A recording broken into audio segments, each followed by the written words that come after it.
Today's topic is types of muscles. There are three types of muscles: striated, cardiac and non-striated muscles.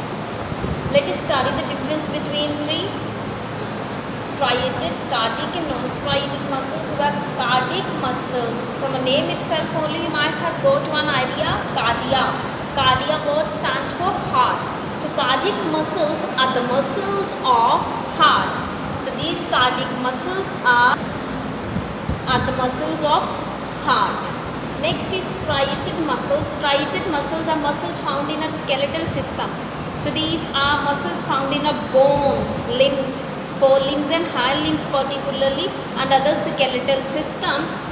And these muscles, because it is found or attached to a skeletal system, that is why these muscles are known as skeletal muscles. On the other hand, non-striated muscles are found around our internal soft body organs. That is why these are also known as visceral muscles, or the muscles of visceral organs. What are visceral organs? The hollow organs lie inside our body, like kidney, food pipe, intestine, stomach. So the muscles of all those internal organs are non-striated muscles and the visceral muscles. They are called visceral so because they are found in a visceral organs. Now, striated muscles are known as skeletal muscles also because these muscles help in our voluntary movement, because these are attached to our skeletal system. So these muscles help in movement of the skeletal. That is why these help in voluntary movement. That is why these muscles are also known as voluntary muscles. And non-striated muscles because these muscles are found in hollow internal organs, and these organs cannot be moved with their own will. We cannot move food pipe. We cannot control the peristalsis, that is contraction and relaxation of the food pipe. That is why non-striated muscles are also known as involuntary muscles, because these muscles are not in our control. And striated muscles because they have stripes. They have dark and light bands this way. One dark band, one light band. One dark band, one light band. Because they have dark and light band, that is why skeletal muscles are also known as stripped muscles, because they have strips of dark and light color. And non-striated muscles because they do not have strips, so these are non-stripped muscles. Stripped muscles because they have strips of dark and light band, and those which do not have strips, they are non-stripped muscles. So these are three types of muscles. Now let us study detailed structure of striated muscles. Now let us study detailed structure of striated muscles. Each striated muscle is made up of number of muscle bundles. So here we are talking about one muscle. This bigger circle which I have drawn is representing one muscle. So this one muscle has 4 muscle bundles. These smaller circles are muscle bundles, and inside each muscle bundle there are muscle fibers. So these rectangular boxes too are muscle fibers, and each muscle fiber further is made up of myofibrils, which are also known as myofilament. So through 2 threads I have drawn in each rectangular muscle fiber. These are myofibrils, or also known as myofilament.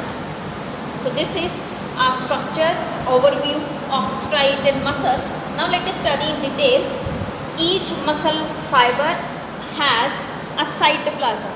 The cytoplasm of the muscle fiber is known as sarcoplasm. Sarcoplasm. And it means cytoplasm is known as sarcoplasm, and its ER, that is endoplasmic reticulum, is known as sarcoplasmic reticulum.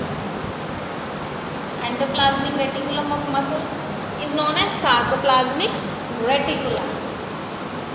This is about each muscle fiber. Now as I have told, each muscle fiber is made up of number of myofilaments, and myofilaments are of 2 types, thick and thin myofilaments, and these myofilaments have dark and light bands. Now let us study in detail about dark and light bands. each myofilament, because it is made up of dark and light band. So let us study in detail. Dark band from its second letter A is also known as A band, and light band from its second letter I is also known as I band. A band is also known as anisotropic band, and I band is also known as isotropic band. So this structure which I have drawn is representing one myofilament. So each myofilament is made up of dark and light bands. So these darker lines which I have drawn, this full area is representing one dark band. And this gap, this is one dark, another dark band, and this gap between two dark bands, it is I band. It is representing light band. So between each dark band there is less darker space, less darker line. This which I am going to in which I am going to mark a line of this area. The place between each dark band is a light darker zone. This is known as H zone. This is known as H zone, Hansen's zone. And between each light band, this is one light band and a dark band, and this is another light band. Between each light band there is one dark line this way. I didn't draw it earlier so that you do not get confused, and I am going to draw here this dark line between each light band is known as Z line. This is Z line. Repeating, each myofilament is made up of dark and light bands. The one which I have drawn, this is dark band, this is another dark band, and the space between two dark bands is light band, and light band has one dark line which is Z line, and dark band, A band, has one light zone, white one, which is known as H zone or Hansen's zone. Now this much area, this distance, part of myofilament from one Z line to another Z line, this is Z line. Z line is a darker zone between I band. This is light band, this full is light band, this one, and between each light band there is one dark line which is known as Z line, and part of myofilament from one Z line to another, means this much area is known as sarcomere. Very important question. What is sarcomere? A functional unit of myofilament. This is sarcomere. So sarcomere, what is it comprising up of? Sarcomere includes half of two light bands, because half light band lies this side and this side. So half light band and one complete dark band. Sarcomere is a part of muscle fiber which is made up of two half light bands and one complete dark band. So this is the functional unit of the muscle fiber which results in muscle movement. This is functional unit called sarcomere. Next topic is muscle protein and movement of the muscle. It will be taught in next video.